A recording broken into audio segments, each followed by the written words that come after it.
Eu vou contar uma história para vocês. Há 20 anos atrás, eu fazia parte de uma mesa numa associação. E eu vi uma das histórias mais tétricas que eu já vi na minha vida.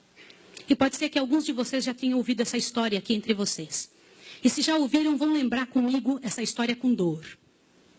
Uma certa ocasião, numa igreja de um certo lugar no Brasil, uma mocinha pediu licença para conversar lá na frente, no microfone. Ela frequentava a igreja um ano e pouco. E ela pegou o microfone da mão da moça que estava terminando a escola sabatina e falou: eu tenho que contar para vocês um pecado meu. E as pessoas paralisadas olhando ela falar.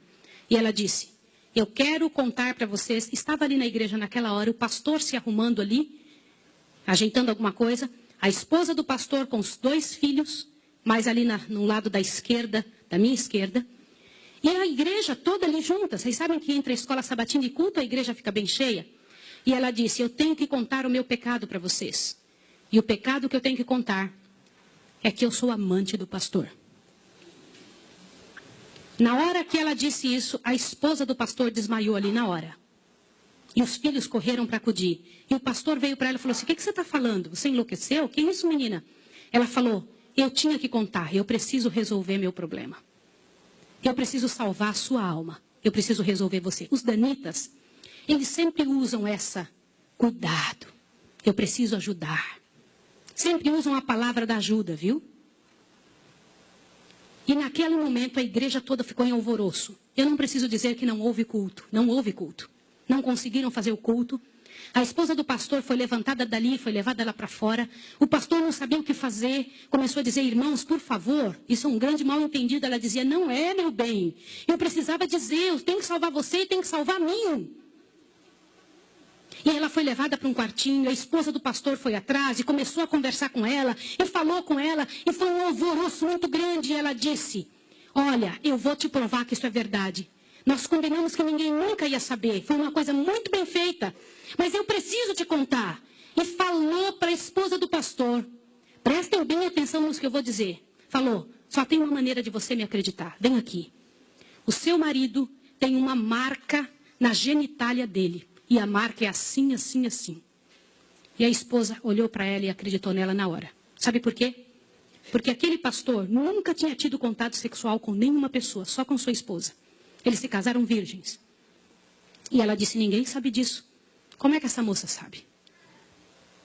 Consegue imaginar o que é isso? E ela também nunca tinha contado isso para ninguém. E ela pegou a esposa do pastor, passou a acreditar. E ela contou detalhes sobre o corpo do pastor, detalhes sobre ele, até de coisas que ele falava enquanto dormia. Preste atenção. Eu não preciso dizer para vocês que aquele casamento acabou. A igreja todinha daquele pastor entrou num estado de bancarrota que vocês não têm ideia. Uma palavra, como diz Tiago, pode estragar a vida de uma pessoa para sempre. Sabe quantos anos se passou dessa história? Até que eu fiquei sabendo, isso foi há 20 anos atrás que eu fiquei sabendo. Já tinha se passado 20 anos que isso tinha acontecido. Por que eu fiquei sabendo dessa história? Foi numa mesa, numa comissão, numa associação.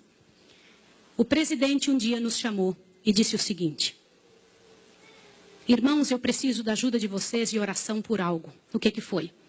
Há 20 anos atrás aconteceu a história de um pastor e contou toda a história para nós. Foi numa igreja assim, assim, assim, e nós tiramos a credencial desse pastor. E esse pastor foi para um sítio e ficou sozinho. A esposa dele é casada, tem outros filhos, está vivendo a vida dela. Mas eu fui chamado, olha o presidente nos contando.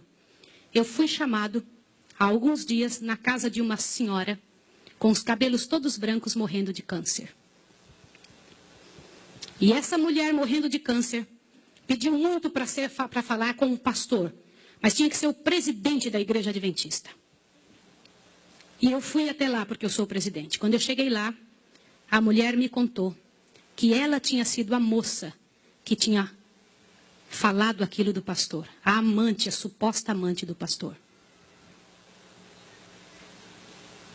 E ela contou para o presidente que ela havia inventado toda essa história. Mas como que ela sabia dos detalhes do corpo do pastor? Na ocasião, em que ela tinha se apaixonado pelo pastor. Ela trabalhava como faxineira dentro do hospital. E o pastor foi internado, prestem atenção, internado para uma cirurgia de apêndice e passou muito mal. E ela era amiga de uma enfermeira. E entrou dentro do quarto junto com a enfermeira, destampou o corpo do pastor e olhou o corpo do pastor todo, durante o tempo em que o pastor estava dentro do hospital em coma. E quando o pastor falava algumas coisas, ela ouviu o que o pastor falou e ela olhou os detalhes do corpo do pastor e guardou. Satanás plantou na cabeça dela 1 ano e ela formulou e acabou com a vida do pastor. E o presidente pegou uma credencial, foi lá no sítiozinho onde o pastor o coitado daquele pastor, o caluniado estava, e ele chegou para ele e falou, junto com uma comitiva dos irmãos, pastor, eu vim aqui te entregar a sua credencial de novo, nós descobrimos que era mentira. Sabe qual foi a resposta do pastor, irmão? O pastor disse assim, vocês me devolvem minha família e meus filhos também? Vocês me devolvem minha reputação? Se vocês não devolverem junto, eu prefiro ficar aqui. E esse pastor, uns dias atrás, eu soube que ele morreu lá naquele lugar. Quem foi a assassina daquele pastor? Não foi só aquela mulher, foram todos que falaram junto. Porque, gente, quando acontece um inferno desse, uma multidão de gente sofre, uma multidão de gente machuca, fica machucado. Meus irmãos, vocês me perdoem ter que falar sobre isso, mas é verdade. Existem muitos lugares que eu tenho muito medo de pregar, mas eu vou igual se me chamam. Porque eu vou falar uma coisa para vocês. Ontem à noite eu comentei que a vida de quem prega essas verdades é altamente prejudicada. Uma coisa desse tamanho é passada de boca em boca, de forma que apareça o inferno no final. Será que existem danitas no nosso meio? O céu é um lugar tão fabuloso. Não vale a pena, meus irmãos. Não vale a pena. Deus tem mais para a nossa vida. Tem mais coisas para ocupar a nossa mente. Para fazer parte do nosso vocabulário. Para nós pensarmos a respeito das pessoas. Vamos fazer um exercício? Pense bem da pessoa que mais mal você sabe dela. Imagine isso agora. Sabe o que vai acontecer com você? Teu coração vai se encher de paz. Porque é isso que acontece, gente. Se você não for capaz de abrir a sua boca para trazer paz para a vida de alguém, não abra a sua boca para trazer o inferno para a vida de quem quer que seja. Jesus ama as pessoas pecadoras e miseráveis. Todas aquelas que pecaram horrivelmente, Jesus ama. E Ele tem mais para oferecer para nós. Eu vou pedir uma coisa em nome de Jesus essa manhã. Uma coisa que é muito difícil de fazer. Mas se há alguém em nome de Jesus que falou algo de outra pessoa, ainda que seja verdade, e que não pediu perdão, que peça perdão a Deus agora e corra e peça perdão para a pessoa. Sabe por quê? Abre seu ouvido, que agora a parte principal desse sermão está aqui. Em nome de Jesus, abre seu ouvido.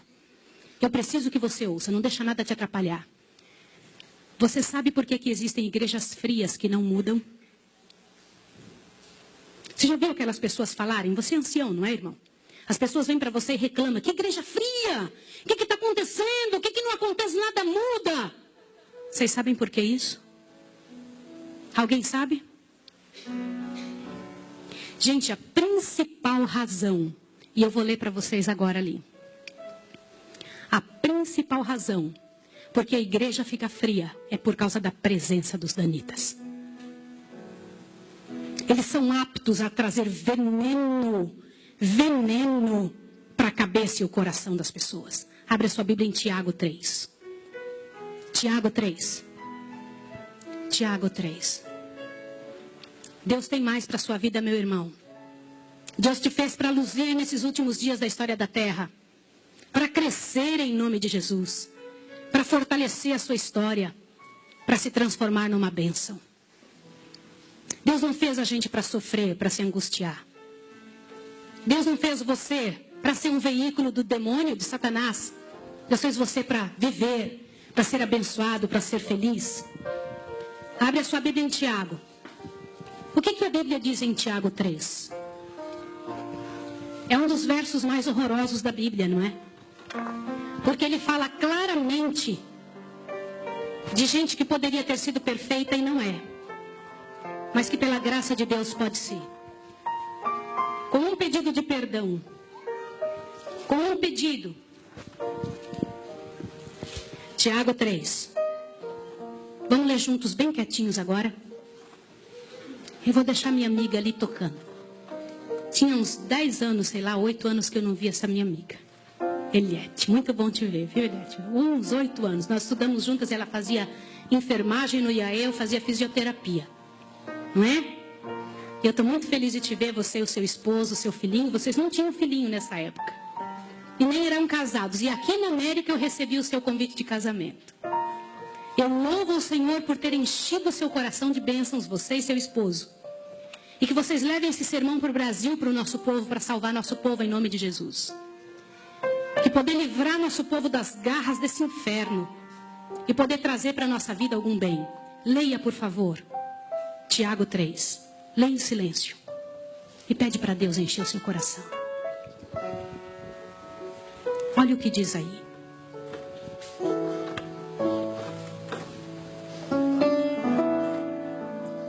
Meus irmãos, aqui na Bíblia diz que quem se acha juiz dos outros vai receber um juízo mais severo.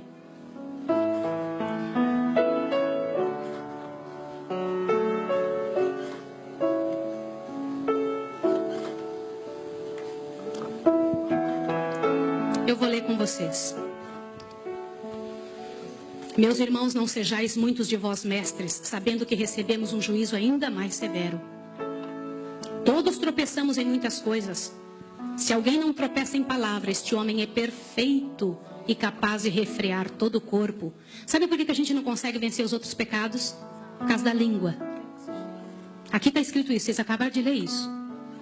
Avante. Ora, quando pomos freios na boca dos cavalos, para que nos obedeçam, conseguimos dirigir todo o corpo. Vede também os navios que, sendo tão grandes e levados por impetuosos ventos, como um pequenino leme se voltam para onde queria o impulso do timoneiro. Assim também a língua é um pequeno membro e se gaba de grandes coisas. Vede quão grande bosque tão pequeno fogo incendeia. A língua também é fogo, mundo de iniquidade situada entre nossos membros. Ela contamina todo o corpo, inflama o curso da natureza e é por sua vez inflamada por quem? Pelo inferno. Irmãos, em nome de Jesus, quando algum irmão vier falar mal de quem quer que seja, ainda que você saiba que é verdade, ore com essa pessoa. Peça por ela, peça por você. Porque não só Satanás está usando aquela pessoa, mas está tentando encontrar em você um meio de te acabar com a sua história e te levar a ser um danita também. A diferença, em nome de Deus, para quem se entrega. Vocês sabem, quando a gente tem 20 anos de idade, a gente se preocupa com o que os outros pensam a respeito da gente. Quando a gente tem 40, a gente não se importa com o que os outros pensam a respeito da gente. Mas quando a gente tem 60 anos, a gente descobre que as pessoas nunca pensaram em nós de verdade.